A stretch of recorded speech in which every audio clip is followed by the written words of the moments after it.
الحمد لله رب العالمين والصلاة والسلام على رسول الكريم. أعوذ بالله من الشيطان الرجيم. بسم الله الرحمن الرحيم. فلا تظلموا فيهن أنفسكم. وقال النبي صلى الله عليه وسلم صيام يوم عرفة أحتسب لك حسنة وذكرنا. সমস্ত প্রশংসা, সমস্ত তারিফ, আরাধনা, উপাসনা একমাত্র আল্লাহ তাআলার জন্য। তাই তিনার নিমিত্তে আমরা সকলে শুকরিয়া করে বলি আলহামদুলিল্লাহ। তারপরে বিশ্ব নবীর উপরে দরুদ ও সালাম বর্ষিত হোক। আল্লাহুম্মা সাল্লি আলাইহি আল্লাহুম্মা বারিক আলাইহি। সম্মানিত উপস্থিতি, আজ আলোচ্য বিষয় মাহে মুহররমের করণীয় এবং বর্জনীয় আমলসমূহ। আল্লাহ রাব্বুল আলামিন বলেন সূরা তাওবা 9 নম্বর সূরা 36 নম্বর আয়াতের মধ্যে, ইন্না ইদ্দাতাশ শুহুরি ইনদাল্লাহি 12 শাহরান। আল্লাহ রাব্বুল আলামিন গণনা করেছেন 12টা মাস। ফি কিতাবিল্লাহি লাওহে মাহফুজে ইয়াওমা খালাকাস সামাওয়াতি ওয়াল আরদ, যেদিন আসমান এবং জমিনকে সৃষ্টি করা হয়েছে সেই দিন থেকে আল্লাহ রাব্বুল আলামিন 12টা মাসকে গণনা করে লাওহে মাহফুজের মধ্যে লিপিবদ্ধ করে রেখেছেন। মিনহা আরবাআতু হুরুম, সেই 12টা মাসের মধ্যে 4টে মাস হচ্ছে মহা সম্মানীয় মাস, মর্যাদাপূর্ণ মাস, অত্যন্ত গুরুত্বপূর্ণ মাস। যালিকা দীনুল কাইয়িম, আর এটাই হচ্ছে প্রতিষ্ঠিত দিন, প্রতিষ্ঠিত শরিয়ত। ইসলাম ব্যতীত অন্য কোন শরিয়ত, অন্য কোন দিন প্রতিষ্ঠিত নয়, বরং সেগুলো ক্ষতিগ্রস্ত। একমাত্র ইসলামই হচ্ছে সুপ্রতিষ্ঠিত, ন্যায়নিষ্ঠ এবং গ্রহণযোগ্য দিন। আল্লাহ রাব্বুল বলেন, ফালা তাযলিমু ফীহিন্না আনফুসাকুম, তোমরা এই সম্মানীয় মাসগুলোতে নিজেদের প্রতি জুলুম করো না, অত্যাচার করো না, অন্যায় করো না।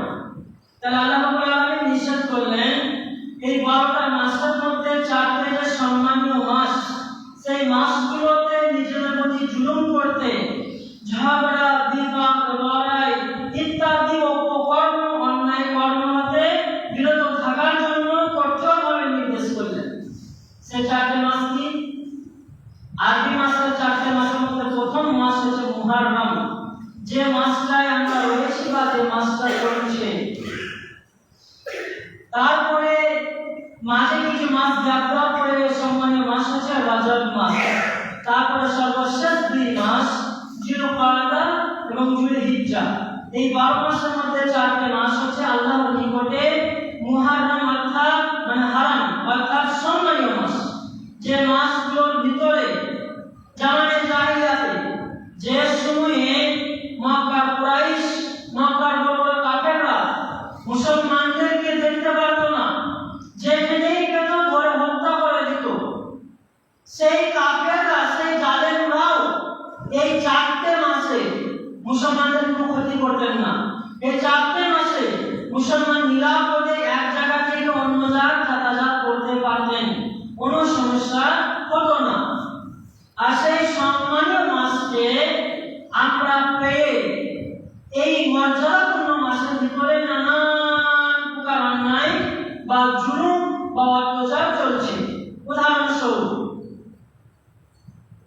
এই মাসকে কেন্দ্র করে এবং এই মাসের 10 তারিখে কেন্দ্র করে ইসলামের সব থেকে নোংরা দিবস, যেটাকে নাহার মুহররমের দিন, সব দিন বলে যে মানাচ্ছে এক শ্রেণীর মুসলমান, যারা দাড়ি টুপি রেখে নিজেকে মুসলমান দাবি করে এক শ্রেণীর মুসলমান, ওই 9 তারিখ বা 10 তারিখে কেন্দ্র করে নিজেদের দেহের চামড়াকে ফেলে তাজা রক্তকে ফেলছে।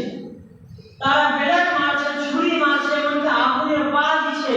নিজের প্রতি জুলুম টানা 10 দিন, 1 থেকে 10 তারিখ পর্যন্ত স্ত্রীর কাছে যায় না, বাড়িতে শোয় না, বিছানায় শোয় না, পায়ে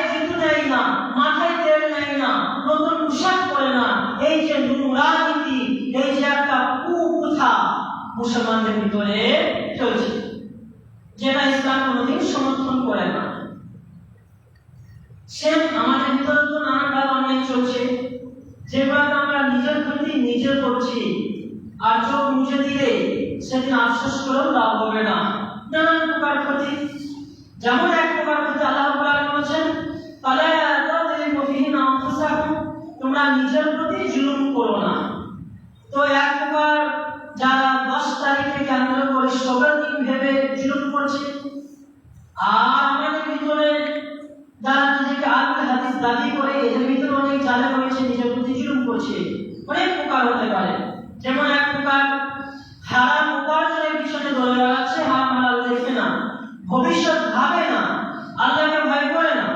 যে কথাটা আল্লাহ রাসূল আজ থেকে 1450 বছর পূর্বে বলে গিয়েছে, সহিহুল বুখারী 2059 নম্বর হাদিস, বর্ণনাকারী আবু হুরায়রা রাদিয়াল্লাহু তাআলা আনহু, তিনি বলেন আল্লাহর নবী বলেছেন, ইয়াতি আলা নাসে জামানু, মানুষের ভিতরে এমন একটা সময় আসবে, মা আখাযা মিনহু আমিনাল হালাল আমিনাল হারাম, মানুষ অর্থ উপার্জন করবে, সম্পদ উপার্জন করবে, হারাম না হালাল যাচাই বাছাই করবে না।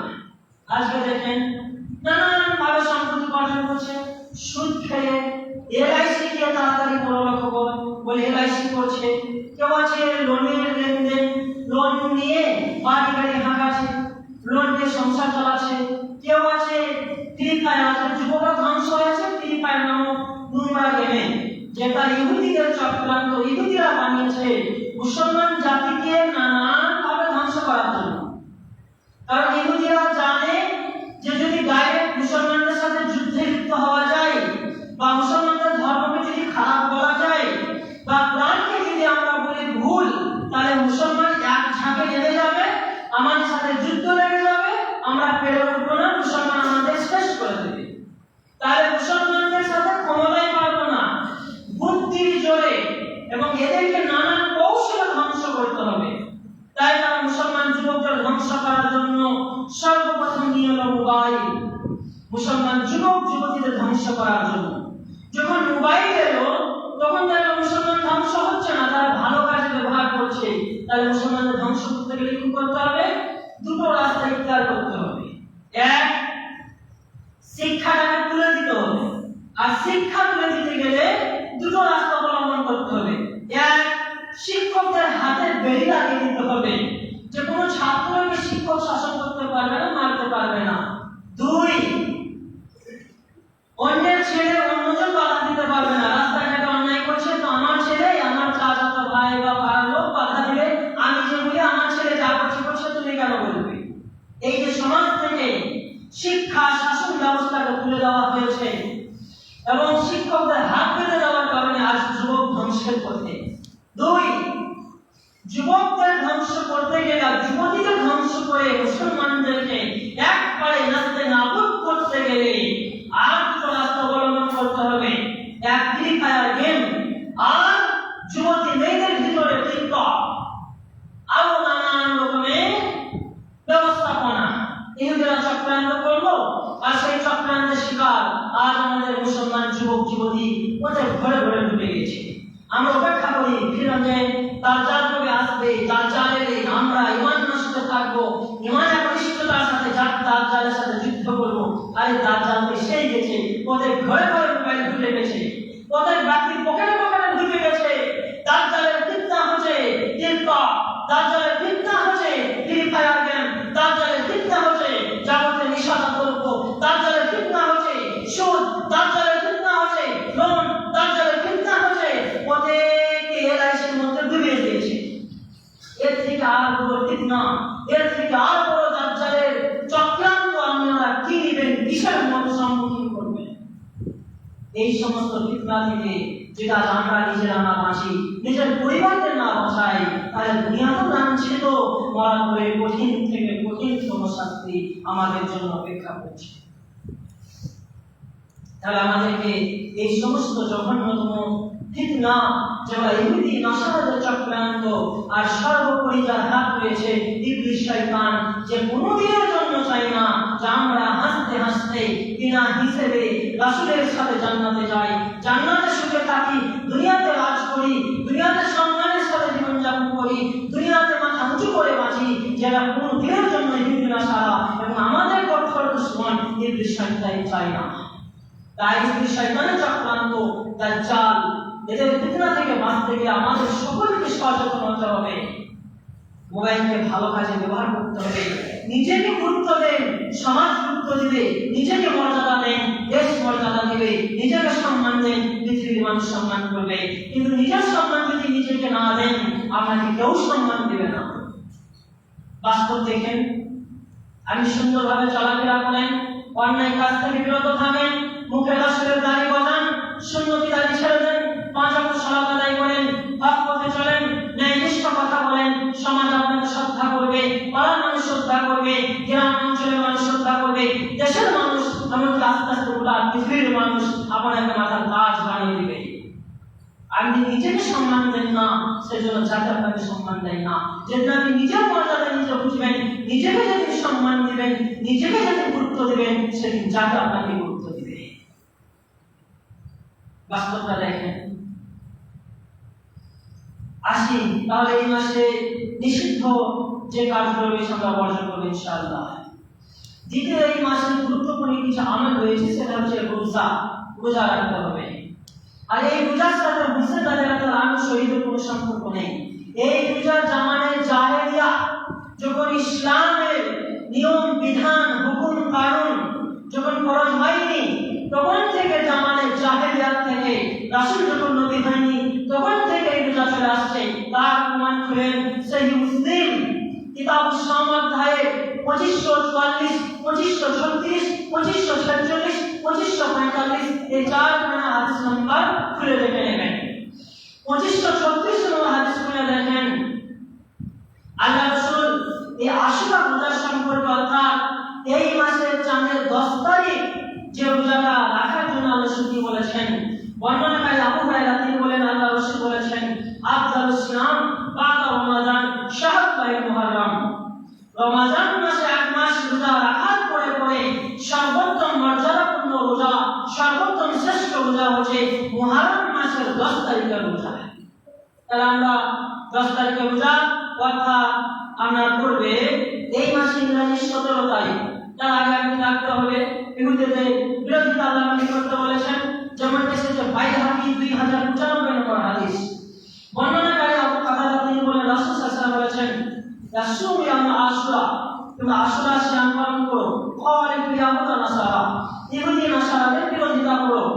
সুমু ক্বাবলা ইয়াম বাদা ইয়াম, তোমরা একদিন আগে বা একদিন পরে রোজা তার সাথে সংযুক্ত করো। সেই মুসলিমের বর্ণনায় এসেছে, আল্লাহ নবী বলেছেন, আমি যদি আগামী বছর বেঁচে থাকি তাহলে চাঁদের 9 এবং 10 তারিখ রোজা রাখবো মুহররম মাসে। তাহলে আমরা চাঁদের 9, 10 তারিখ রোজা ইনশাআল্লাহ সকলেই পালন করব। এটা নফল রোজা, বহুত মর্যাদা রয়েছে, অনেক ফজিলত রয়েছে। আর সেই রোজাটা করবে এই ইংরেজি মাসে 16 এবং 17, মানে সামনে মঙ্গলবার বুধবার দুটো রোজা হবে। আমরা সকলেই রাখার চেষ্টা করব ইনশাআল্লাহ। এর ফজিলত আর কি রয়েছে তা শুনেন। সেই মুসলিমের কিতাবুস সিয়াম অধ্যায়ে 2546 নম্বর হাদিস। বর্ণনাকারী আবু কাতাদা তিনি বলেন, রাসূল সাল্লাল্লাহু আলাইহি ওয়াসাল্লাম বলেছেন যে সিয়াম ইয়াউমু আরাফা, এই আরাফা মানে শাকিয়াম আশুরা, এই আশুরা সিয়াম সম্পর্কে আমি আশাবাদী। আমি কামটা সনাত আল্লাহি কাবলাহু, 1 বছর আগেকার সাগীরা গুনাহ সমূহকে আল্লাহ রাব্বুল আলামিন ক্ষমা করে দিবেন, বর্জন করে দিবেন, নষ্ট করে দিবেন। তাহলে এই রোজা রাখলে আমরা 1 বছর আমাদের দ্বারা জানতে অজান্তে সাগীরা গুনাহ হয়েছে সেগুলো মাফ হয়ে যাবে। কাবিরা গুনার জন্য আল্লাহর কাছে তওবা নাসহা করতে হবে। এবার জানলাম যে কবে রোজা রাখতে হবে, তার নিয়ে কি। এবার আসি এই রোজা কখন থেকে চালু ছিল বা কখন থেকে হয়ে এসেছে। হাদিস সহিহ বুখারী কিতাবুস সিয়াম অধ্যায়ে 3002 নম্বর হাদিস। বর্ণনাকারী আয়েশা রাদিয়াল্লাহু আনহা হতে তিনি বলেন যে আল্লাহর নবী সাল্লাল্লাহু আলাইহি ওয়াসাল্লাম যখন মদিনা যায় নাই, মক্কাতেই ছিলেন, তখন আল্লাহ রাসূল সাল্লাল্লাহু আলাইহি ওয়াসাল্লাম এই রোজা সম্পর্কে গুরুত্ব দিয়েছিলেন। কেন? তিনি বলেন যে কানা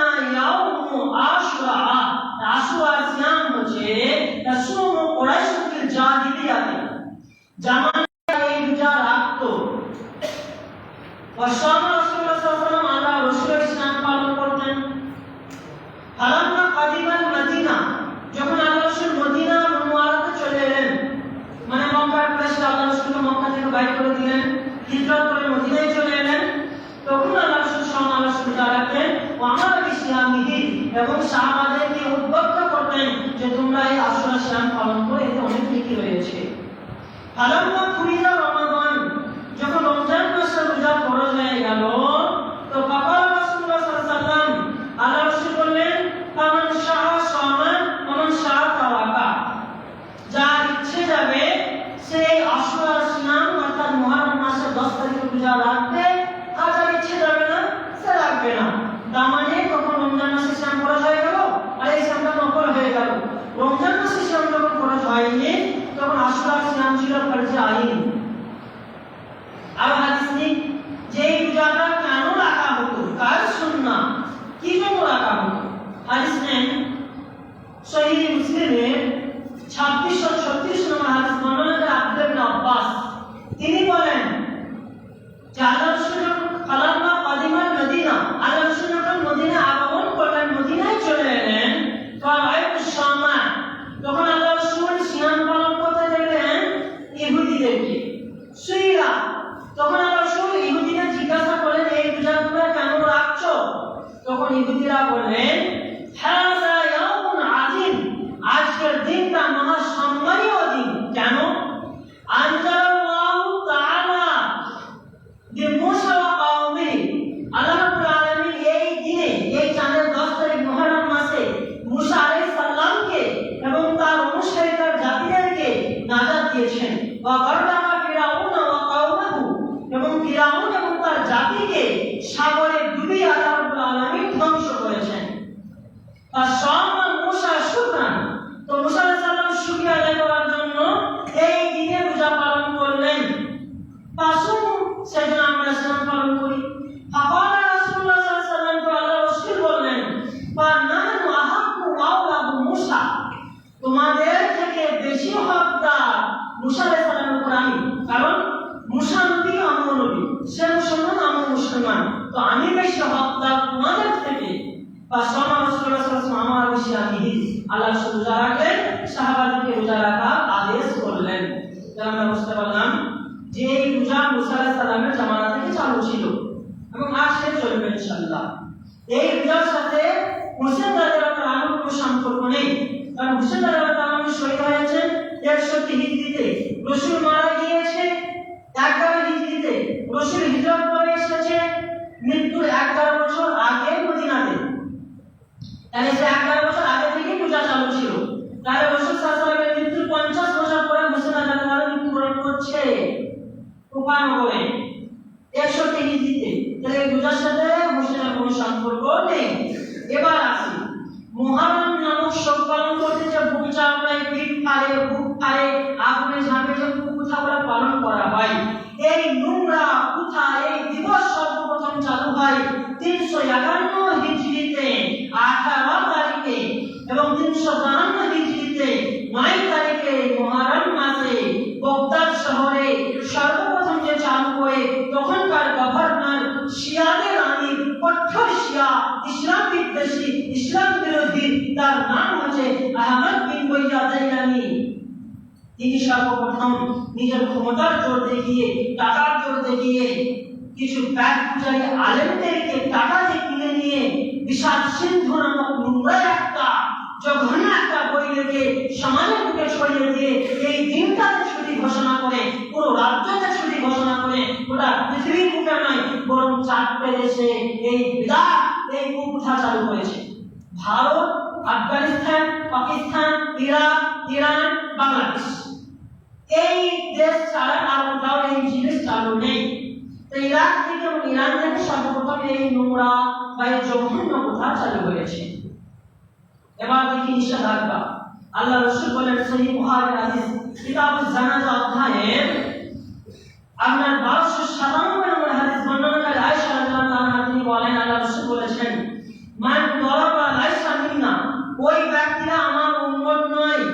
মান দরাবা খুদুদা শাকরার বিদা জাহিলাতে, নিজের চেহারাতে মুখে থাপড়ায়, বুকে থাপড়ায়, নিজের জামা কাপড় ছিঁড়ে ফেলে আর চিল্লে চিল্লে কান্না করে, এরা আমার উম্মত নয়।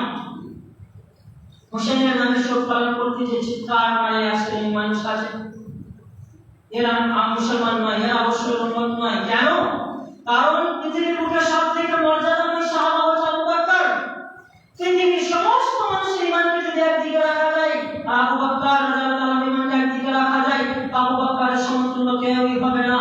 বিশ্বনবীর পরে পরে যার মর্যাদা সব থেকে বেশি হচ্ছে আবু বকর রাদিয়াল্লাহু আনহু, তারপরে পরে উমর, তারপরে পরে উসমান, তারপরে পরে আলী, তারপরে পরে হামজা, তারপরে পরে হযরত যায়েদ, তারপরে পরে হামজা, যে সমস্ত সাহাবা আশরাফে মুবাশশারা, অনেক সাহাবার পরে পরে হোসেন, হাসান, এদের অনেক আগে মহিলা মর্যাদা সাহাবিয়া রয়েছে, যেমন খাদিজাতুল কুবরা, ফাতেমা, আয়েশা, হাফসা, উম্মে হাবিবা, বিখ্যাত বিখ্যাত সাহাবা সাহাবিয়ার মর্যাদার দিকে রয়েছে। শুধু আবু বকর ব্যতীত উমরকে শহীদ করা হয়েছে, উসমানকে শহীদ করা হয়েছে, আলীকে শহীদ করা হয়েছে, কিন্তু কাউই শহীদের দিনকে কেন্দ্র করে শোক পালন করা হয় না, শুধু হোসেনের দিনকে কেন্দ্র করে। কারণ ওই দিনটাকে পালন করেছে ইহুদি নাসারা, ইসলামের দুশমনরা। তাই আজ আমরা সচেতন না হয়ে, ইসলামকে না ঘেঁটে এই দিনে কিছু আবেগে মুসলমান পালন করছে। তার ওই দিনে সব পালন করা যাবে না, যাওয়া যাবে না। উদাহরণস্বরূপ, আপনার পরিজাত টুকরা যদি ছোট্টবেলা শিশু মারা যায়, কোন কারণবশত অ্যাক্সিডেন্ট হয়ে, আপনার ভাই যদি মারা যায়, বাপ মারা যায়, মা মারা যায়, আর কেউ মারা যায়, আপনি পারবেন মাইক জুড়ে গান করতে, পারবেন মাইক জুড়ে চিল্লাতে, পারবেন আপনার বাপ ভাইয়ের জন্য বুক ফাড়তে, পারবেন আপনার মায়ের জন্য পিঠ ফাড়তে, পারবেন আপনার আত্মীয়-স্বজনের জন্য আগুনে চলতে? পারবেন না। তাহলে আপনি যখন নিজের আত্মীয়-স্বজন মারা গেলে কেউ যদি মাইক বাজিয়ে আপনার বাপ ভাইয়ের নাম করে করে যদি সে কিচ্ছা গায়, আপনার যেমন কষ্ট হবে, বিশ্বনবীর কলিজার টুকরা হোসেনের নামে যদি মহরম করা হয়, তার নামে যদি কিচ্ছা কাহিনী বলা হয়, বিশ্বনবীকে আঘাত লাগবে, বিশ্বনবীকে অপমান করা হবে, আল্লাহকে অপমান করা হবে। যারা বিশ্বনবীকে আল্লাহকে অপমান করে জান্নাত যেতে চায়, এরা ভুল রাস্তায় আছে, এদের ঠিকানা জাহান্নাম। চলবে না। এবার আসি শর্টকাটে মেন ইতিহাসটা জেনে নিই। কারবালা দুঃখদায়ক ইতিহাস। আসলে কারবালায় কি ঘটেছিল? যখন এজিদকে ভালো সাহাবা বলা যাবে না, খারাপ বলা যাবে না, যেহেতু সালফে মানহাজ আহলে হাদিস ওলামায়ে কেরামরা বলেছে এজিদের সম্পর্কে চুপ থাক, তাকে গালও দেব না, ভালো বলবো না, তার ফয়সালা আল্লাহ করবে। কারণ তার পিতা আমির মুয়াবিয়া, সে ছিল স্বার্থলোভী সাহাবা, ধান্দাবাজি একজন সাহাবা ছিল, পরলোভী সাহাবা। কারণ তার প্রমাণ হচ্ছে আব্দুল্লাহ ইবনে আব্বাস। তিনি বলছেন, আমি মসজিদে নববীতে ছিলাম, তো সব খুতবা দিয়ে বলছে, খুতবা দেওয়ার সময় আমার অবদান সব থেকে বেশি। আব্দুল্লাহ ইবনে আব্বাস বলছেন, শুধু ফিতনা হয়ে আমি মুখ খুলিনি, যে একটা ঝামেলা হয়ে যাবে, আমাদের ভিতরে বিভাগ হয়ে যাবে, কাটল ধরে যাবে। অথচ সব থেকে যার বেশি অবদান সেটা আবু বকর এবং উসমান। আমির মুয়াবিয়া একজন পদবী সাহাবা ছিল। যাই হোক, সেই থেকে যেমন তাদের বিচার আল্লাহ করবে, আমরা তাদের গালও দেবো না, ভালো করবো না, গল্প করবো না, তাদের বিচার আল্লাহর হাতে ছেড়ে দেবো। বা ইতিহাস সম্পর্কে সামান্য সচেতন হয়, আসলে কি ঘটেছিল কারবালার ময়দানে, কেন এরকম দুঃখ বেদনাদায়ক ঘটনা ঘটেছিল। যখন এজিদের হাতে বাপের পরে সে যখন রাজত্ব পেল, রাজ্য তার পিতা তার ছেলের হাতে তুলে দিল এজিদের হাতে, তখন সরকারের নিয়ম অনুযায়ী বাধ্য হয়ে তার হাতে বায়াত হয়েছিল। এখন যেমন মোদি যখন তখন যা কিছু ঘোষণা করছে কিনা, আধারে লিঙ্ক করো, মোবাইলে লিঙ্ক করো, হ্যান্ড করো, ত্যান করো, এনআরসি, মানে মানুষকে দৌড়িয়ে নেওয়া যাচ্ছে। সেই সময় সরকারের হুকুম মানতে হবে, সবাইকে হাতে বায়াত নিতে বললো, সকলেই নিল। আল্লাহর নবী বলেছে যে নেতা বা আমির যদি জালেম হয়, তার আনুগত্য করবে, সে তার দায়িত্ব খেয়ানত করবে, আল্লাহকে জবাব দেবে, কিন্তু তুমি তার কথা মেনে চলবে, যেহেতু সে একজন আমির, ন্যায়নিষ্ঠকারী। সকলে তার হাতে বায়াত হলো, দুইজন ব্যতীত আব্দুল্লাহ ইবনে আব্বাস এবং হোসেন রাদিয়াল্লাহু আনহু, এরা দুজন বায়াত নিল না। তারা মক্কা থেকে মদিনায় চলে গেল, বায়াত নিল না, হাতে বায়াত গ্রহণ করলো না। এইদিকে ইহুদিদের কানে খবর গেল যে মুসলমানদের ভিতরে সামান্য ফাটল ধরেছে, এই সুযোগটি কাজে লাগাতে হবে। তখন এই ইহুদিরা চক্রান্ত করে চলে গেল কুফাতে।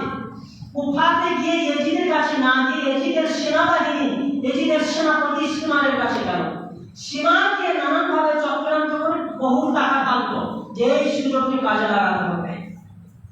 তখন এবার সিমার ওই কুফাবাসীদের কাছে যে টাকা দিয়ে তাদেরকে কিনে নিল, বলে যে কোনো মূল্যে হোসেনকে আনতেই হবে। কুফার মানুষ 100টা চিঠি পাঠাল হোসেনের কাছে, তুমি এসো, তোমার আমরা বাইরে হবো, তোমাকে নেতা বলে মানি, ইয়াজিদকে মানি না। এটা ছিল টাকার লোভে এবং ইহুদিদের চক্রান্ত। তখন হোসেনের কাছে যখন 100টা চিঠি গেল, তখন বিখ্যাত 60 জন সাহাবা হোসেনকে নিষেধ করলো যে কুফার মানুষ ভালো নয়, তারা পদলোভী মানুষ, তারা টাকার লোভী মানুষ, তারা মানে পদভ্রষ্ট মানুষ।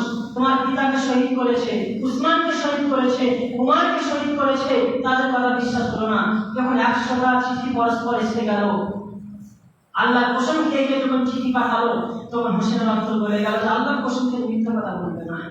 তখন সত্য কিনা যাচাই করার জন্য নিজের চাচারা ভাই মুসলিমকে পাঠানো হলো। মুসলিম যে দেখলো যে 3000-এর উপর মানুষ তার হাতে বাইর করলো, খুশিতে আবার চিঠি পাঠিয়ে দিল হোসেনকে যে না সত্যি কিনা মানুষ করলো, তুমি চলে এসো। চিঠিকে যখন রওনা দিয়ে দিল ওখান থেকে, তখন 60 জন সাহাবা হোসেনকে বাধা দিল যে যাব না, আমাদের অন্তর কেমন কেমন করছে, অন্তর মানছে না, তুমি যে যাবো বলছো, তোমাকে ছাড়তে দিতে মন চাইছে না, কেমন যেন ষড়যন্ত্র মনে হচ্ছে। এটা অবশ্যই ষড়যন্ত্র হোসেন ভাই, তুমি যেও না, মন চাইছে না তোমাকে ছাড়তে, মনে হচ্ছে তুমি গেলে আর ফিরে আসবে না, মন মানছে না, তুমি যেও না। তখন হোসেন বললেন ভাগ্য যদি মৃত্যু থাকে তো হবে, একবার বিশ্বাস করে প্রভু ইসলাম সাক্ষী থাকবে, ইতিহাস সাক্ষী থাকবে, কিন্তু তারা যখন বলছে আল্লাহর কসমকে, তখন আমি চাই যা আছে ভাগ্য। আল্লাহর কসমকে বিশ্বাস করে, ভাগ্যকে বিশ্বাস করে হোসেন চলে গেলেন কুফাতে। কুফাতে যখন পৌঁছে গেছে ফোরাত নদীর কিনারায়, তখন সীমার তো চক্রান্ত করেছিল, সীমার পুরো ফোরাত নদীকে ঘিরে দিল। হোসেনের রাস্তা কাটকে দিয়ে বলছে, হোসেন আমাকে তোকে নেতা বলে মেনে নিতে হবে, আমার কথা অনুযায়ী চলতে হবে, তোকে জান ভিক্ষা দেবো। হোসেন বলল, আমি এসেছিলাম বিশ্বাস করে, ধোকা যখন খেয়েছি, আমাকে 3টে অপশনের মধ্যে কোনো একটা দে। 1, মদিনায় ফেরত যেতে দে। 2, পুরো মুসলমান এলাকায় যেতে দে, যেখানে আমরা কষ্ট হলেও জীবনযাপন করবো। 3, নচেত আমাদেরকে ইয়াজিদের কাছে যেতে দে। সীমান্তের ইয়াজিদের কাছে যেতে গেলে আমার ষড়যন্ত্র ফাঁসি যাবে, আমি অপরাধী হিসেবে যেতে দেওয়া যাবে না। অন্যায়ভাবে যুদ্ধ শুরু করে দিল। হোসেনের সাথে যে 62 জন গিয়েছিল, তাদের মধ্যে শিশু ছিল 18 জন, মহিলা ছিল 10 জন, বাকি সব যুবককে যুদ্ধ করার জন্য যায়নি, সব খালি হাতে গিয়েছে। এইদিকে সীমার চক্রান্ত করে সকলকে ঘিরে নিয়ে তীরের উপরে তীর, তোরালের উপর তোরাল চালিয়ে এক ধার থেকে সবকে শহীদ করতে লাগলো। হোসেন রাদিয়াল্লাহু তাআলা শিশুদেরকে নিয়ে, তার স্ত্রীদেরকে নিয়ে কোনোরকম যে কাম কাজে সেখানে আড়াল হলো। তখন আলী আসগার খিদার জ্বালায়, পিপাসার জ্বালায়, আরো ছোট ছোট যে মাসুমগুলো ছিল, শিশু বাচ্চা ছিল, সকলেই পিপাসার জন্য কনসট করছে, মায়ের স্তনে দুধ ছুটে গেছে। এইদিকে এপ্রিল মাসে রাস্তা হেঁটে এসেছে, খাবার নাই কোথাও, পানি পান করতে দেছে না।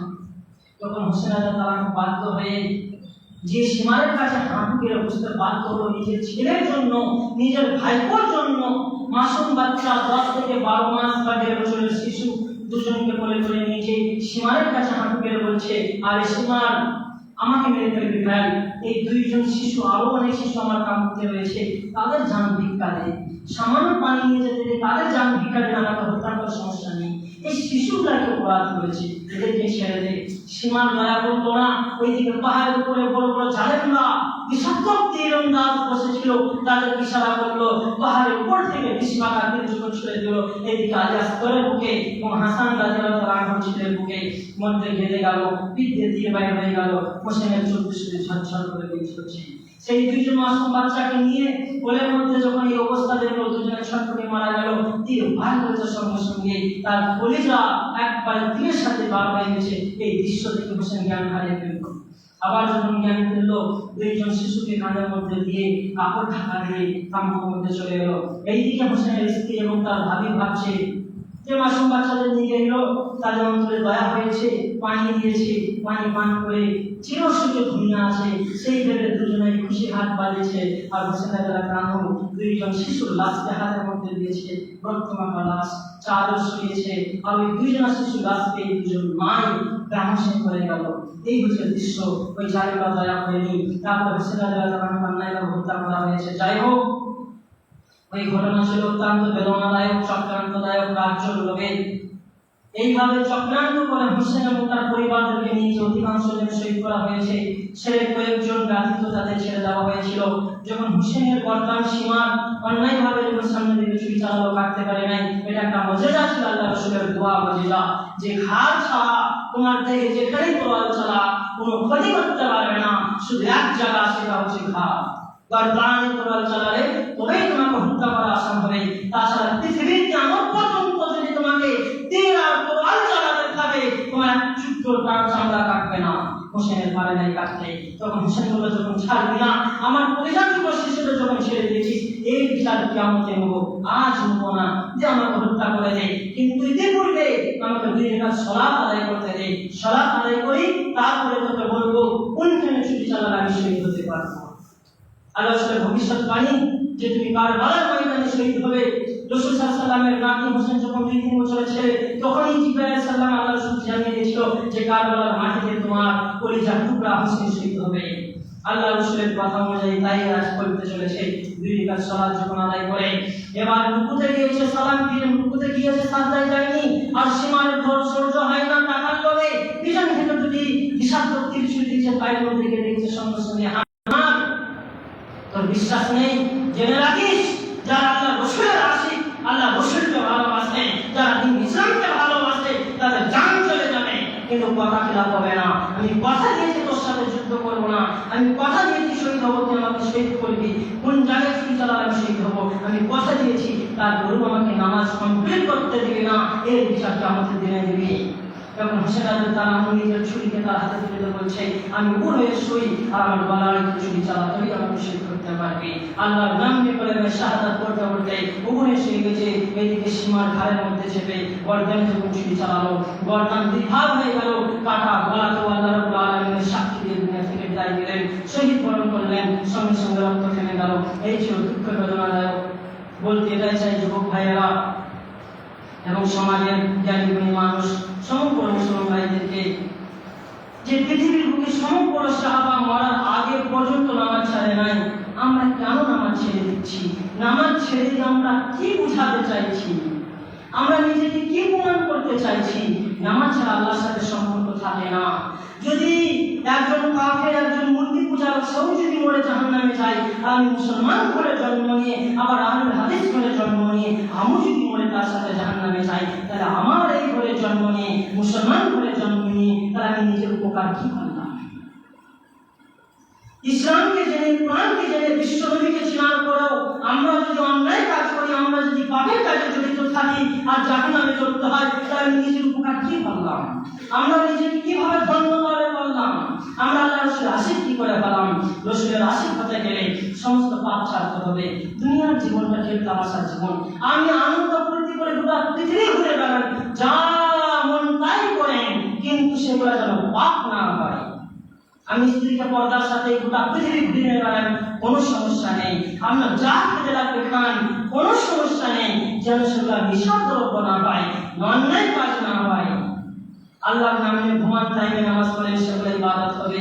আল্লাহ রাসূলকে ভালোবাসা দিয়ে চলাফেরা করেন, দেখবেন সম্মান মর্যাদা আল্লাহ দান করবে, ভালোবাসা আল্লাহ দান করবে। সর্বশেষ আল্লাহর কাছে দোয়া করি, হে আল্লাহ, যারা শয়তানের চক্রান্ত করে পথভ্রষ্ট হয়ে গেছে, তাদের তুমি সঠিক পথ দেখাও, আমিন। যারা অসুস্থ আছে তাদের তুমি সুস্থতা দান করো, আমিন। যারা মারা গিয়েছে, মা বাপ ভাই, জানি না আল্লাহ তারা কোন অবস্থায় আছে কবরে, তাদের তুমি ক্ষমা করো, তাদের তুমি রহম করো, তাদেরকে কবরে তুমি সুখ শান্তিতে রাখো। হে আল্লাহ, যারা তোমার পথের মধ্যে এখনো বিপদ আছে, তাদের তুমি হৃদয় দাও।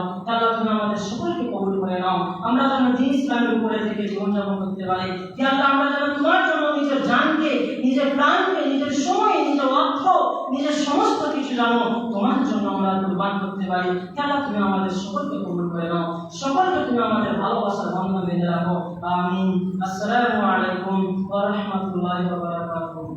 ইয়া আইয়ুহাল্লাযীনা আমানু সাল্লু আলাইহি ওয়া সাল্লিমু তাসলিমা। اللهم صل على محمد وعلى ال محمد كما صليت على ابراهيم وعلى ال ابراهيم انك حميد مجيد. اللهم بارك على محمد وعلى ال محمد كما باركت على ابراهيم وعلى ال ابراهيم انك حميد مجيد. اللهم رب هذه الدعوات التامه والصلاه القائمه آت محمدا الوسيله والفضيله وابعث مقاما محمدا الذي وعدته. يا أيها الذين آمنوا صلوا وسلموا تسليما. اللهم صل على محمد وعلى ال محمد كما صليت على ابراهيم وعلى ال ابراهيم انك حميد مجيد. اللهم بارك على محمد وعلى ال محمد كما باركت على ابراهيم وعلى ال ابراهيم انك حميد مجيد. سبحان ربك رب العزة عما يصفون وسلام على المرسلين والحمد لله رب العالمين.